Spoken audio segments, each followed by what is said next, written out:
کتے کی تخلیق۔ مذاہب کی قدیم کتابوں کے مطابق ابلیس یعنی شیطان جن تھا اور اللہ تعالیٰ نے اس کی عبادت کے باعث اسے فرشتوں میں شامل کر لیا۔ بعد ازاں اس کی ریاضت کا سلسلہ جاری رہا۔ اس کائنات کا کوئی ایسا جپا، کوئی ایسا ٹکڑا نہیں تھا جس پر ابلیس نے سجدہ نہ کیا ہو۔ یہ ان سجدوں، ان ریاضتوں اور ان عبادتوں کا نتیجہ تھا کہ اللہ تعالیٰ نے ابلیس کو فرشتوں کا سردار بنا دیا۔ لیکن پھر بھی شیطان غرور کا شکار ہو گیا اور اس نے مٹی کے پتلے یعنی آدم علیہ السلام کو سجدہ کرنے سے انکار کر دیا اور یہاں سے خیر اور شر کی طاقتوں کے درمیان جنگ کا آغاز ہوا۔ قدیم صحائف میں لکھا ہے کہ جب شیطان کو حضرت آدم علیہ السلام کو سجدہ کرنے کا حکم دیا گیا تو اس نے حضرت آدم علیہ السلام پر حقارت سے تھوک دیا۔ شیطان کا تھوک حضرت آدم علیہ السلام کے پیٹ پر گرا تھا۔ بعد ازاں اللہ تعالیٰ نے حضرت جبرائیل کو تھوک والی مٹی نکالنے کا حکم دیا۔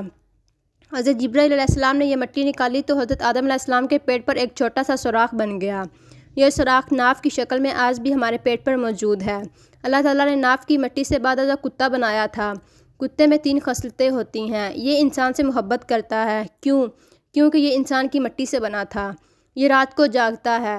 کیونکہ اسے حضرت جبرائیل کے ہاتھ لگے تھے۔ اور یہ انسان پر بھونکتا ہے۔ کیونکہ اس میں شیطان کا تھوک شامل ہے۔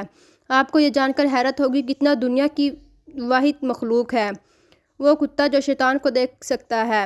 شاید یہی وجہ ہے کہ رات کے اندھیرے میں جب شیطانوں کے قافلے آسمانوں سے اترتے ہیں، تھوکتے ہیں اور اوپر دیکھ کر ایک خوفناک آواز نکالتے ہیں کتے۔